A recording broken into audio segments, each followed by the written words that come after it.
اس کے بعد اللہ تبارک و تعالیٰ نے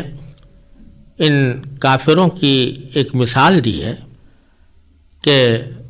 نبی کریم سرورت عالم صلی اللہ علیہ وسلم ان کو جو توحید کی دعوت دے رہے ہیں یا شرک سے بچانا چاہتے ہیں، لیکن یہ لوگ آپ کی بات سن نہیں رہے یا سن رہے ہیں تو اس کے اوپر عمل نہیں کر رہے، تو اس کی مثال اللہ تبارک و تعالیٰ نے اگلی آیت میں دی ہے کہ وہ مثل الذین کفروا، جن لوگوں نے کفر کو اپنا لیا ہے، ان کی مثال کچھ ایسی ہے کہ جیسے کوئی شخص ان جانوروں کو زور زور سے بلائے جو ہانک پکار کے سوا کچھ نہیں سنتے، کمثل الذی ینعق، جیسے کہ کوئی شخص پکارے، آواز دے، کس کو آواز دے؟ بما لا یسمع، کہ جو سننے کی جن کے اندر صلاحیت نہیں ہے، الا دعاء و نداء، سوائے ایک ہانک پکار کے، یعنی جانوروں کو اگر کوئی پکارے تو وہ ہانک پکار تو بے شک ان کو معلوم ہو جائے گی کہ کوئی ہمیں پکار رہا ہے، لیکن نہ اس کے معنی سمجھیں گے نہ اس کے مطابق وہ عمل کریں گے۔ اسی طریقے سے ان لوگوں کا حال یہ ہے کہ نبی کریم سرورت عالم صلی اللہ علیہ وسلم ان کو دعوت تو دے رہے ہیں، لیکن یہ لوگ یا تو سنتے نہیں یا سن کر اسے قبول نہیں کرتے۔ تو آگے اللہ تعالیٰ نے فرمایا کہ یہ کچھ ایسے ہیں کہ صمٌ، یہ بہرے ہیں، بکمٌ، گونگے ہیں، عمیٌ، اندھے ہیں، فہم لا یعقلون، لہذا وہ کچھ نہیں سمجھتے۔ بہرے تو اس لیے ہیں کہ نبی کریم سرورت عالم صلی اللہ علیہ وسلم کی بات یا تو سنی نہیں یا کم از کم اس کو سمجھنے کی کوشش نہیں کی۔ گونگے اس لیے ہیں کہ جو حق بات ان سے کہنے کی فرمائش کی جا رہی ہے، لا الہ الا اللہ، کہ اللہ تعالیٰ کے سوا کوئی معبود نہیں، وہ یہ بات بولتے نہیں، اور جو حق کی بات ہے ان کے زبان سے نہیں نکلتی، تو گویا گونگے ہیں۔ اور اندھے اس لیے ہیں کہ نبی کریم سرورت عالم صلی اللہ علیہ وسلم کی سچائی اور آپ کی نبوت اور رسالت کے شواہد اور قرائن ان کے آنکھوں کے سامنے بے شمار آ چکے ہیں، اس کے باوجود اس کو دیکھ نہیں رہے۔ نتیجہ یہ کہ کچھ نہیں سمجھتے اور نبی کریم سرورت عالم صلی اللہ علیہ وسلم کی بات نہیں مانتے۔ آگے پھر اللہ تبارک و تعالیٰ نے یہ فرمایا ہے کہ کسی چیز کو حلال کرنا یا حرام کرنا تو اللہ تبارک و تعالیٰ ہی کا استحقاق ہے، کوئی بھی مخلوق اپنی طرف سے کسی چیز کو حلال یا حرام نہیں کر سکتی۔ تو جن جانوروں کو تم نے حرام کر رکھا ہے وہ اللہ تعالیٰ کا حکم وہ تو ہے نہیں، البتہ کچھ چیزیں ہیں جن کو اللہ تعالیٰ نے حرام کیا ہے، تو ان میں سے بعض چیزوں کا ذکر فرمایا کہ انما حرم علیکم المیتہ، ہاں اللہ تبارک و تعالیٰ نے تمہارے لیے مردار جانور کو حرام کیا ہے۔ بعض اوقات ایسا ہوتا تھا کہ مردار جانور کے کچھ حصوں کو یہ لوگ کھا لیتے تھے، اور مردار جانور جو ہے وہ جس طرح پورا جانور اگر مر جائے تو اس کو مردار کہتے ہیں، اسی طریقے سے اگر کسی زندہ جانور کو اس کے زندہ رکھتے ہوئے اس کا کوئی عضو کاٹ کے کھا لے کوئی آدمی تو وہ عضو جو کٹتا ہے وہ بھی مردار ہوتا ہے۔ اور اہل جاہلیت کے ہاں یہ طریقہ عام تھا کہ اونٹ زندہ کھڑا ہوا ہے، اس کے کوہان کو کاٹ کر اس کو پکا کر کھا لیتے تھے، یا اس کی چربی نکال کر اس کو کاٹ کر کھا لیتے تھے، تو وہ حصہ جو کاٹا گیا ہے وہ بھی مردار ہے۔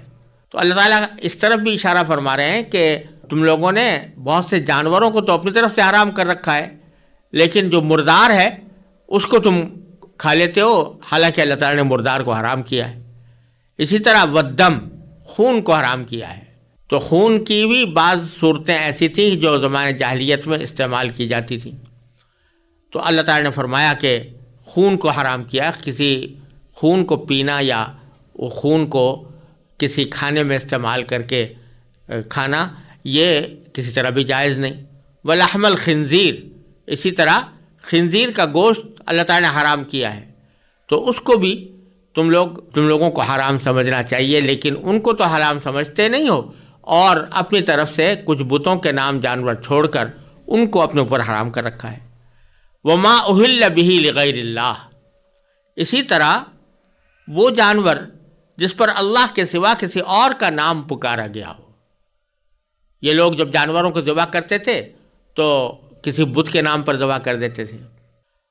اللہ تبارک و تعالیٰ کا نام لینے کے بجائے کہ ہم یہ لات کے نام پر یہ جانور قربان کر رہے ہیں یا جانور ذبح کر رہے ہیں یا عزا کے نام پر یا حبل کے نام پر، تو اللہ تعالیٰ نے فرمایا کہ اللہ تعالیٰ کے سوا اور کسی کا نام لے کر، نام پکار کر اگر کوئی ذبح کیا جائے گا تو وہ بھی اللہ تعالیٰ کے نے حرام کر دیا ہے۔ اور اس میں یہ بات بھی داخل ہے کہ بتوں ہی کے نام پر نہیں، اگر کسی انسان کے نام پر بھی کوئی جانور اگر ذبح کیا جائے، گویا یہ کہہ کر کہ میں اس کے نام سے یہ ذبح کر رہا ہوں، تو یہ بھی ناجائز ہو جاتا ہے۔ تو اللہ تعالیٰ فرماتے ہیں کہ ان چیزوں کو ہم نے حرام کیا ہے، ان کو تو تم حرام سمجھ نہیں رہے ہو، اور اپنی طرف سے کچھ چیزوں کو تم نے گھڑ کر حرام قرار دے لیا ہے۔ پھر فرمایا فَمَنِ اضْطُرَّ غَيْرَ بَاغٍ وَلَا عَادٍ فَلَا إِثْمَ عَلَيْهِ، کہ ویسے جن چیزوں کو ہم نے حرام کیا ہے، جیسے مردار ہے یا خون ہے یا خنزیر کا گوشت ہے، یہ ویسے تو حرام ہے، لیکن اگر کوئی شخص انتہائی مجبوری کی حالت میں ہو، یعنی مثلا بھوک سے بےتاب ہے اور اگر کچھ کھائے گا نہیں تو مرنے کا غالب گمان ہے، تو ایسی مجبوری کی صورت میں فرمایا جو اضطرار میں مبتلا ہو جائے، یعنی مجبوری کی حالت میں آ جائے، فلا اسم علیہ، تو ان میں سے کچھ کھا لے تو اس صورت میں اس کے اوپر کوئی گناہ نہیں ہوگا۔ لیکن دو شرطیں لگا دیں کہ غیر باغن ولا عاد، کہ نہ تو اس کا مقصد لذت حاصل کرنا ہو اور نہ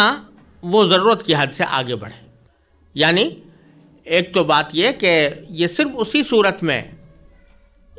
کھانا جائز ہوگا جبکہ مقصد کوئی لذت حاصل کرنا نہیں ہے، بلکہ اپنی موت کا جو اندیشہ ہے اس کو دور کرنا ہے، کہ اگر بھوک کی حالت ایسی پہنچ گئی ہے کہ اگر نہیں کھائے گا تو مر جانے کا قوی اندیشہ ہے، اس وجہ سے کھا رہا ہو۔ لذت حاصل کرنا کہ شوق سے آدمی اس کو کھائے، یہ مقصود نہ ہو۔ اور دوسرا یہ کہ اتنا ہی کھائے جتنی ضرورت ہے، یعنی جس سے اپنی جان بچا سکے، اس سے حد سے آگے نہ بڑھے۔ یہ معنی ہے ولا عادن کے کہ وہ حد سے آگے نہ بڑھے، تو اس پر اس کا کوئی گناہ نہیں۔ اور ایسی صورت میں فرمایا کہ ان اللہ غفور الرحیم، بے شک اللہ تعالیٰ بہت بخشنے والا، بڑا مہربان ہے۔ یہاں یہ بات سمجھنی چاہیے کہ یہ جو اللہ تعالیٰ نے فرمایا کہ بالکل شدید مجبوری کی حالت میں یہ حرام چیزیں بھی کھانے پر کوئی گناہ نہیں رہتا، اس کا مطلب یہ ہے کہ حرام تو اس وقت بھی رہتی ہیں، وہ حلال نہیں ہو جاتی، لیکن اس اپنی ضرورت کو مٹانے کی خاطر وقتی طور پر اس کے استعمال پر اللہ تعالیٰ گناہ کو اٹھا لیتے ہیں۔ یہی تعبیر فرمائی فلا اسم علیہ، اس کے اوپر کوئی گناہ نہیں تھی، تو وہ حرام، لیکن وقتی طور پر اپنی جان بچانے کے لیے اگر کوئی یہ کھا رہا ہے تو اس کے اوپر کوئی گناہ نہیں ہوگا۔